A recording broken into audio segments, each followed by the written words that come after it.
ሰላም ጤና ይስጥልኝ። እንዴት ናችሁ? እንዴት ከረማችሁ? እግዚአብሔር ይመስገን እኛ በጣም ደህና ነን። እንዴት ናችሁ? ደህና ናችሁ ወይ? ሁሉ ሰላም፣ ሁሉ መልካም ነው። እግዚአብሔር ይመስገን እኛ በጣም ደህና ነን። ለረጅም ጊዜ በጣም ተጠፋፍተን ነበረ በስራ መደራረብ ምክንያት ማለት ነው። ለእናንተ የምናቀርብላችሁን የተለያዩ የአስማት ጥበቦችን ሳናቀርብላችሁ እስከዛሬ ቆይተናል።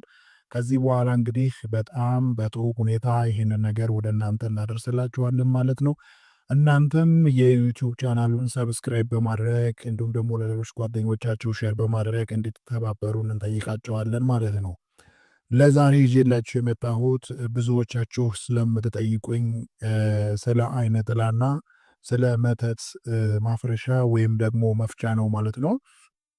ስለዚህ ዛሬ ይህን ነገር ወደ እናንተ አቀርብላችኋለሁ። እናንተ ደግሞ በጣም ለምትወዷቸው፣ ለምታከብሯቸው በእንደዛ አይነት ሁኔታ ውስጥ ላሉ ጓደኞቻችሁ ሼር በማድረግ ከዚህ ከህመማቸው በዚህ መፈወስ ይችላሉ ማለት ነው። ስለዚህ አሁን ዛሬ የምሰጣችሁ በሆድ ውስጥ ያለውን መተት፣ በምግብ የገባውን፣ በመጠጥ የገባውን፣ በተለያየ መልክ የገባውን የመተትና የአይነ ጥላ ማውጫ ነው ማለት ነው።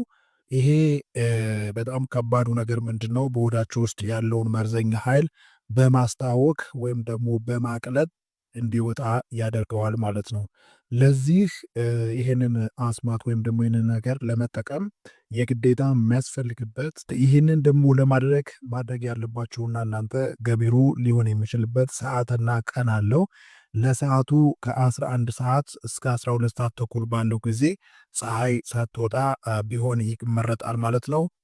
ከዚህም በተጨማሪ ደግሞ በባዶ ሆዳችሁ ውስጥ ምንም ነገር ሳትቀምሱ መሆን አለበት ማለት ነው። ስለዚህ የምታዘጋጇቸው አንድ ብርጭቆ ውሃ፣ ግማሽ ሎሚና ጥቂት ጨው ታዘጋጃላችሁ ማለት ነው። ከዚያ በኋላ ውሃውንና ሎሚውን ጨውን አንድ ላይ ከቀላቀላችሁት በኋላ በብርጭቆ የያዛችሁትን ውሃ ወደ አፋችሁ ካስጠጋችሁ በኋላ ከዚህ በታች ያለውን የሚሰጣችሁን አስማት ደግማችሁ መጠጣት ትችላላችሁ ማለት ነው። በስመ አብ ወወልድ ወመንፈስ ቅዱስ አሐዱ አምላክ። ጸሎት በእንተ መፍትሔ ሥራይ። በሆድ ያለህ በደሜ የገባህ በምግብና በመጠጥ የመጣህ መተትና አይነ ጥላ ሆይ በኃይለ ቃሉ ተበተን፣ እንደ ሰም ቅለጥ አዝልፍ አዝልፍ አዝልፍ ሰሐብኩ ወአውፃእኩ በቃለ መለኮት በአስማተ ሰለሞን ካለህበት ውጣ መቅረ መቅረ መቅረ ፍታ ብላችሁ ይህንን 7 ጊዜ በብርጭቆ በያዛችሁት ውሃ ሎሚና ጨው በቀላቀላችሁት ላይ ማለት ነው ትደግሙታላችሁ። ከደገማችሁትና ከጨረሳችሁ በኋላ አማጥባችሁ በቀጥታ ያንን የብርጭቆ ውስጥ ያለውን ውሃ በሙሉ ትጠጡታላችሁ ማለት ነው።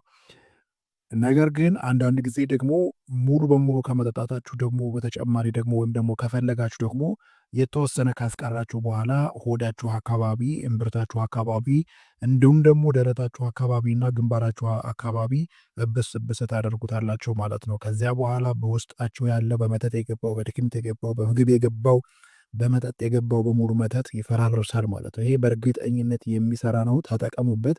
በዕለቱ ምናልባት ሆዳችሁ ሊቆርጣችሁ ሊያቅለሸልሻችሁ ይችላል። ያን ጊዜ መጨናነቅ የለባችሁ ወይም ደግሞ ሆዳችሁ ሊረብሽ ይችላል። ምንም እንዳትፈሩ። ውስጥ ያለውን መርዝ ነገር እያወጣው ስለሆነ ማለት ነው። አንዳንዱን ወይ ሊያስቀምጠው ይችላል፣ አንዳንዱ ደግሞ በሽንት ሊያወጣለት ይችላል ማለት ነው። ስለዚህ እናንተ ይህንን ተጠቅማችሁ ራሳችሁን ማዳን ትችላላችሁ።